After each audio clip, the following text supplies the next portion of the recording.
اور ان میں سے کوئی وہ ہے جو کہتا ہے اے ہمارے رب ہمیں دنیا میں بھلائی اور آخرت میں بھی بھلائی دے اور ہمیں آگ کے عذاب سے بچا۔ یہ وہ لوگ ہیں جن کے لیے اس میں سے ایک حصہ ہے جو انہوں نے کمایا اور اللہ بہت جلد حساب لینے والا ہے۔ اور اللہ کو چند گنے ہوئے دنوں میں یاد کرو، پھر جو 2 دنوں میں جلد چلا جائے تو اس پر کوئی گناہ نہیں، اور جو تاخیر کرے تو اس پر بھی کوئی گناہ نہیں، اس شخص کے لیے جو ڈرے۔ اور اللہ سے ڈرو اور جان لو کہ تم اسی کی طرف اکٹھے کیے جاؤ گے۔ اور لوگوں میں سے بعض وہ ہے جس کی بات دنیا کی زندگی کے بارے میں تجھے اچھی لگتی ہے اور وہ اللہ کو اس پر گواہ بناتا ہے جو اس کے دل میں ہے، حالانکہ وہ جھگڑے میں سخت جھگڑالو ہے۔ اور جب واپس جاتا ہے تو زمین میں دوڑ دھوپ کرتا ہے تاکہ اس میں فساد پھیلائے اور کھیتی اور نسل کو برباد کرے، اور اللہ فساد کو پسند نہیں کرتا۔ اور جب اس سے کہا جاتا ہے اللہ سے ڈر تو اس کی عزت اسے گناہ میں پکڑے رکھتی ہے، سو اسے جہنم ہی کافی ہے اور یقیناً وہ برا ٹھکانہ ہے۔ اور لوگوں میں سے بعض وہ ہے جو اللہ کی رضامندی تلاش کرنے کے لیے اپنی جان بیچ دیتا ہے، اور اللہ ان بندوں پر بے حد نرمی کرنے والا ہے۔ اے لوگو جو ایمان لائے ہو، اسلام میں پورے داخل ہو جاؤ اور شیطان کے قدموں کے پیچھے مت چلو، یقیناً وہ تمہارا کھلا دشمن ہے۔ پھر اگر اس کے بعد پھسل جاؤ کہ تمہارے پاس واضح دلیلیں آ چکی تو جان لو کہ اللہ سب پر غالب کمال حکمت والا ہے۔ وہ اس کے سوا کس چیز کا انتظار کر رہے ہیں کہ ان کے پاس اللہ بادل کے سائبانوں میں آ جائے اور فرشتے بھی، اور کام تمام کر دیا جائے، اور سب کام اللہ ہی کی طرف لوٹائے جاتے ہیں۔ بنی اسرائیل سے پوچھ ہم نے انہیں کتنی واضح نشانیاں دی، اور جو شخص اللہ کی نعمت کو بدل دے اس کے بعد کہ اس کے پاس آ چکی ہو تو یقیناً اللہ بہت سخت سزا والا ہے۔ ان لوگوں کے لیے جنہوں نے کفر کیا دنیا کی زندگی خوشنما بنا دی گئی ہے، اور وہ ان لوگوں سے مذاق کرتے ہیں جو ایمان لے آئے، حالانکہ جو لوگ ڈر گئے وہ قیامت کے دن ان سے اوپر ہوں گے، اور اللہ جسے چاہتا ہے بے حساب دیتا ہے۔ سب لوگ ایک ہی امت تھے، پھر اللہ نے نبی بھیجے خوشخبری دینے والے اور ڈرانے والے، اور ان کے ہمراہ حق کے ساتھ کتاب اتاری تاکہ وہ لوگوں کے درمیان ان باتوں کا فیصلہ کرے جن میں انہوں نے اختلاف کیا تھا، اور اس میں اختلاف انہی لوگوں نے کیا جنہیں وہ دی گئی تھی، اس کے بعد کہ ان کے پاس واضح دلیلیں آ چکی آپس کی ضد کی وجہ سے۔ پھر جو لوگ ایمان لائے اللہ نے انہیں اپنے حکم سے حق میں سے اس بات کی ہدایت دی جس میں انہوں نے اختلاف کیا تھا، اور اللہ جسے چاہتا ہے سیدھے راستے کی طرف ہدایت دیتا ہے۔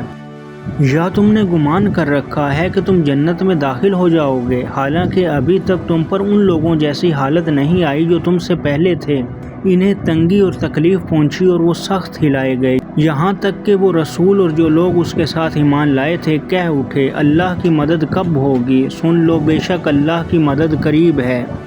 وہ تجھ سے پوچھتے ہیں کیا چیز خرچ کریں، کہہ دے تم خیر میں سے جو بھی خرچ کرو سو وہ ماں باپ اور زیادہ قرابت والوں اور یتیموں اور مسکینوں اور مسافر کے لیے ہے، اور تم نیکی میں سے جو کچھ بھی کرو گے تو بے شک اللہ اسے خوب جاننے والا ہے۔ تم پر لڑنا لکھ دیا گیا ہے حالانکہ وہ تمہیں سراسر ناپسند ہے، اور ہو سکتا ہے کہ تم ایک چیز کو ناپسند کرو اور وہ تمہارے لیے بہتر ہو، اور ہو سکتا ہے کہ تم ایک چیز کو پسند کرو اور وہ تمہارے لیے بری ہو، اور اللہ جانتا ہے اور تم نہیں جانتے۔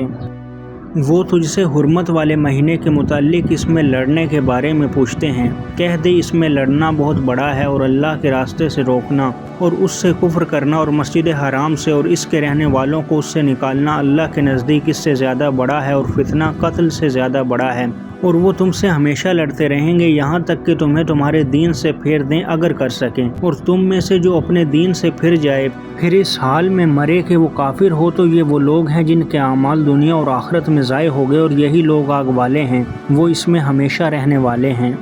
بے شک جو لوگ ایمان لائے اور انہوں نے ہجرت کی اور اللہ کے راستے میں جہاد کیا وہی اللہ کی رحمت کی امید رکھتے ہیں، اور اللہ بے حد بخشنے والا نہایت رحم والا ہے۔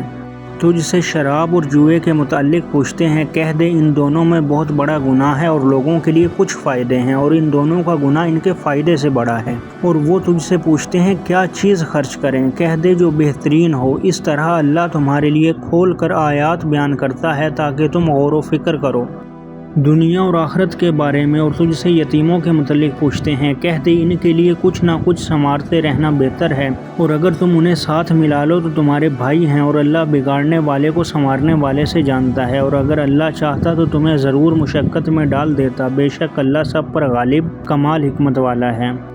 اور مشرک عورتوں سے نکاح نہ کرو یہاں تک کہ وہ ایمان لے آئیں، اور یقیناً ایک مومن لونڈی کسی بھی مشرک عورت سے بہتر ہے خواہ وہ تمہیں اچھی لگے، اور نہ اپنی عورتیں مشرک مردوں کے نکاح میں دو یہاں تک کہ وہ ایمان لے آئیں، اور یقیناً ایک مومن غلام کسی بھی مشرک مرد سے بہتر ہے خواہ وہ تمہیں اچھا معلوم ہو۔ یہ لوگ آگ کی طرف بلاتے ہیں اور اللہ اپنے حکم سے جنت اور بخشش کی طرف بلاتا ہے، اور لوگوں کے لیے اپنی آیات کھول کر بیان کرتا ہے تاکہ وہ نصیحت حاصل کریں۔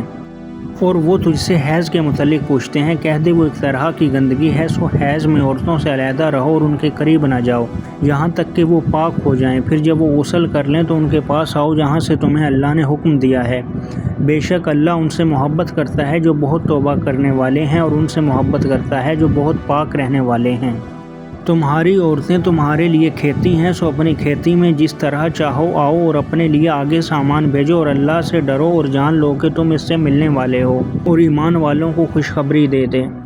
اور اللہ کو اپنی قسموں کا نشانہ نہ بناؤ اس سے بچنے کے لیے کہ تم نیکی کرو، اور گناہ سے بچو اور لوگوں کے درمیان اصلاح کرو، اور اللہ سب کچھ سننے والا سب کچھ جاننے والا ہے۔ اللہ تمہیں تمہاری قسموں میں لغو پر نہیں پکڑتا بلکہ تمہیں اس پر پکڑتا ہے جو تمہارے دلوں نے کمایا، اور اللہ بے حد بخشنے والا نہایت بردبار ہے۔